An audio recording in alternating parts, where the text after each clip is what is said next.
بسم اللہ الرحمن الرحیم۔ السلام علیکم ناظرین، آپ دیکھ رہے ہیں ڈیجیٹل دعویٰ نیٹ ورک اور میں ہوں حماد حمید۔ ناظرین، جب عمران خان اور بشریٰ بی بی کو عدت میں نکاح کی سزا 7 سال سنائی گئی اور 5 لاکھ جرمانہ ادا کرنے کو کہا گیا اور اس کے ساتھ سب سے بڑی بات، ان دونوں کا نکاح ہی ختم کر دیا گیا، اس کے بعد پورے پاکستان کے علماء نے، مفتیان نے اس کے اوپر اپنے فتوے جاری کیے کہ ایسی سزا شریعت میں موجود نہیں ہے۔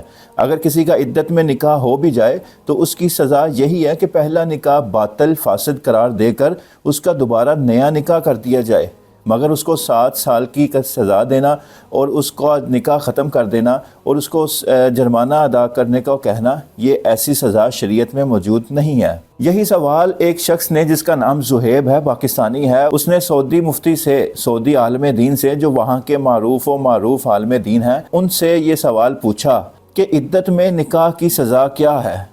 اگر عدت میں نکاح ہو جائے اور جج اس کے اوپر کیا سزا سنائے؟ ہمارے ملک میں جج نے 7 سال قید کی سزا سنائی ہے اور دونوں کا نکاح ختم کر کے ان کو 5 لاکھ روپے جرمانہ ادا کرنے کا کہا ہے۔ تو اس کے اوپر سعودی عالم دین، سعودی مفتی شیخ عاصم الحکیم نے اس کا جواب دیا، جو میں آپ کو پڑھ کے سناتا ہوں۔ انہوں نے کہا کہ شریعت میں ایسی کوئی سزا نہیں ہے۔ اگر ایسا ہو جائے، مطلب کہ عدت میں نکاح غلطی سے ہو جائے، تو اسے دوبارہ نکاح کر کے درست کیا جا سکتا ہے، لیکن جب عدالتی نظام ہی کرپٹ ہو، سیاست دانوں کی پیروی کرے عدالتی نظام، تو پھر ایسی عدالت، ایسے جج تو آپ کو سیب کا جوس پینے پر بھی سزا سنا سکتے ہیں۔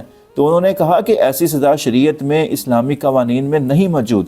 اس کا یہی ہے کہ اگر آپ نے نکاح عدت میں کر لیا ہے تو اس کی سزا صرف یہی ہے کہ نکاح دوبارہ پڑھایا جائے گا۔ اس کی سزا یہ نہیں ہے کہ آپ کو 7 سال کی قید سنائی جائے، آپ کو 5 لاکھ کا جرمانہ کیا جائے اور آپ کو پوری ملک میں، پوری دنیا میں آپ کی عزت کو اچھالا جائے، آپ کی وائف کی عزت کو اچھالا جائے۔ اس کی سزا صرف یہی ہے کہ دوبارہ نکاح ہو جائے تو کام ختم۔ تو انہوں نے آگے ایک لائن کہی جو بہت ہی بھیانک ہے، جو پڑھنے والے کے رونگٹے کھڑے کر دیتی ہے۔ سعودی عالم دین مفتی صاحب نے یہ کہا، دونوں نے اپنی روحیں شیطان کو بہت پہلے بیچ دی ہیں۔ مطلب کہ جنہوں نے فیصلہ کیا ہے، دونوں جج اور جو سیاست دان ہیں، جو عدالت ہے، جو کرپٹ عدلیہ ہے، انہوں نے اپنی روحیں شیطان کو بیچ دی ہیں۔ اگر ایسا فیصلہ کسی کے پاس آئے، کسی جج کے پاس، عدالت کے پاس آئے، تو اس کا کام صرف یہی ہے کہ وہ اس نکاح کو دوبارہ کر دے، اور یہ نکاح تو پہلے ہو چکا ہے۔ جو نکاح پڑھانے والے مفتی صاحب ہیں، مفتی سعید صاحب، انہوں نے عدالت میں قرآن اٹھا کر یہ حلفیہ بیان دیا۔ لیکن پہلے نکاح کے بعد بہت سے لوگوں نے مجھ سے یہ کہا کہ نکاح حقائق کی بنیاد پر نہیں ہوا، اور جو کچھ تمہیں بتایا گیا ہے ویسی صورتحال نہیں ہے۔ پھر جب بہت سے لوگوں سے یہ بات پہنچی تو ہم نے مفتی حضرات سے بھی مشورہ کیا کہ یہ پہلا نکاح فاسد قرار پائے گا، تو اب کیا ہونا چاہیے؟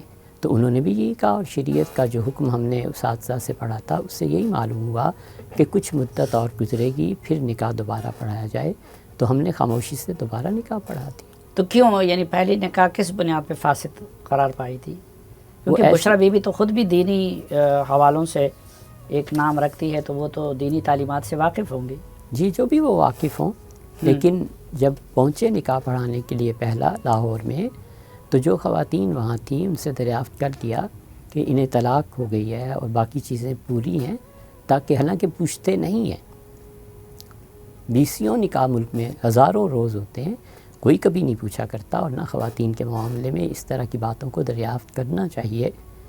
مگر احتیاطاً پوچھا تو ان کے ہمراہ جو ان کی سہیلیاں تھیں، انہوں نے کہا ہر طرح سے ٹھیک ہے اور آپ نکاح پڑھا دیں۔ انہوں نے آپ کو یہ بتایا کہ پہلے طلاق ہو چکی ہے جی، اور عدت کی مدت بھی پوری ہو چکی ہے؟ جی ہاں، انہوں نے یہ کہا ہم نے نکاح پڑھا دیا، اس لیے کہ اس کے علاوہ کیا چیز ہے کہ جو ان کی سہیلیاں یا گھر والے ہیں ان پہ اعتبار کیا جائے۔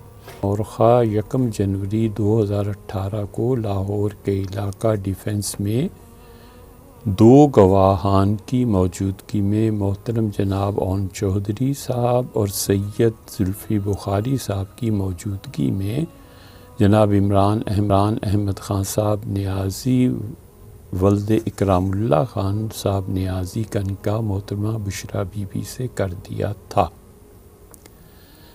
میں نے پہلا نکاح منعقد کرنے سے پہلے جناب بشریٰ بی بی صاحبہ کے ہمراہ کی خواتین سے دریافت کر لیا تھا کہ شرعی طور پر نکاح کے قابل ہیں، تو اس کا جواب اس بات کی صورت میں ملنے کے بعد میں نے نکاح پڑھا دیا۔ بعد ازاں میڈیا اور بعض دیگر ذرائع سے علم ہوا کہ دلہن کی سابقہ عدت مکمل نہیں ہوئی، چنانچہ وہ نکاح فاسد تھا۔ میں نے تقریباً 1 مہینے کے بعد کہ 1 فروری 2018 کو عمران خان صاحب نے مجھ سے رابطہ کیا اور انہوں نے کہا کہ لاہور جا کر نکاح پڑھانا ہے، تو میں نے انہیں کہا کہ ٹھیک ہے۔ میں لاہور پہنچا، میں نے وہاں پہنچ کر وہاں موجود خواتین سے پوچھا کہ کیا شرعی تقاضے پورے ہیں، تو انہوں نے کہا کہ جی پورے ہیں، آپ نکاح پڑھا دیں۔ انہوں نے کہا جب مجھے یہ کہا گیا کہ شرعی تقاضے پورے ہیں تو اس کے بعد پھر میں نے اس بات پر نکاح پڑھا دیا۔ پھر کچھ دن بعد میڈیا پر بات چلی اور پھر خان صاحب کا مجھے دوبارہ پھر فون آیا کہ پہلا نکاح عدت میں ہو گیا ہے۔ اس کی وجہ انہوں نے بتائی کہ وہ وزیر اعظم بننا چاہتے تھے، کس لیے 1 فروری 2018 کو نکاح ضروری تھا، تو اس لیے نکاح پڑھایا۔ تو اب دوبارہ نکاح کرنا ہے، تو پھر میں نے بنی گالہ میں جا کر اس نکاح کی بھی ویڈیو موجود ہے، اس نکاح کے بھی گواہ موجود ہیں، پھر میں نے دوبارہ بنی گالہ میں جا کر نکاح پڑھا دیا۔ تو جب دوبارہ نکاح، وہ مفتی صاحب کہہ رہے ہیں کہ میں نے دوبارہ نکاح پڑھا دیا، تو پھر اس چیز کے بعد کس چیز کی گنجائش رہ جاتی ہے کہ عدالت کا جج دونوں عمران خان اور بشرا بی بی کا نکاح ختم کرے اور شریعت کا مذاق بنائے؟ ایسا مذاق پاکستانی تاریخ میں آج تک کسی نے نہیں دیکھا، آج تک کسی جج نے ایسا فیصلہ نہیں کیا۔ پوری دنیا میں کبھی کسی کو اس معاملے پر سزا ایسی نہیں ملی کہ اس نے نکاح عدت میں کیا تو اس کو 7 سال قید کی سزا سنا دی گئی ہو۔ اگر کسی سے غلطی سے ہو بھی گیا ہوگا، وہ اپنے مفتی صاحب کے پاس گیا ہوگا، مولوی صاحب کے پاس گیا ہوگا، ان سے فتویٰ پوچھا ہوگا، تو انہوں نے کہا ہوگا کہ تمہارا پہلا نکاح باطل ہے، اس لیے اب تمہارا دوبارہ نکاح پڑھو اور تمہارا نکاح درست ہو جائے گا۔ جب عمران خان اور بشرا بی بی نے اپنی غلطی کو سدھار لیا تو پھر کیا گنجائش باقی بچتی تھی کہ اس بات پر ان کو سزا دی جاتی؟ بس یہی ہے کہ اپنا انتقام، سیاسی انتقام، اور ان کو ان کی کہی گئی باتوں اور ان کے کیے گئے کاموں پر ان کو سزا دینا تھی، اس لیے پھر پوری قوم کے سامنے ان کو سزا دی گئی۔ مگر بڑے بڑے سیاستدان، تجزیہ نگار یہ بات کرنے پر مجبور ہیں کہ اس سزا کے بعد لوگ اب ضد کے ساتھ خان صاحب کو ووٹ ڈالیں گے۔ وہ کہیں گے لوگوں کا غصہ پہلے سے بڑھ چکا ہے، اب وہ ضد کے ساتھ خان صاحب کو ووٹ ڈالیں گے، اب کوئی خان صاحب کی کامیابی کو روک نہیں سکے گا۔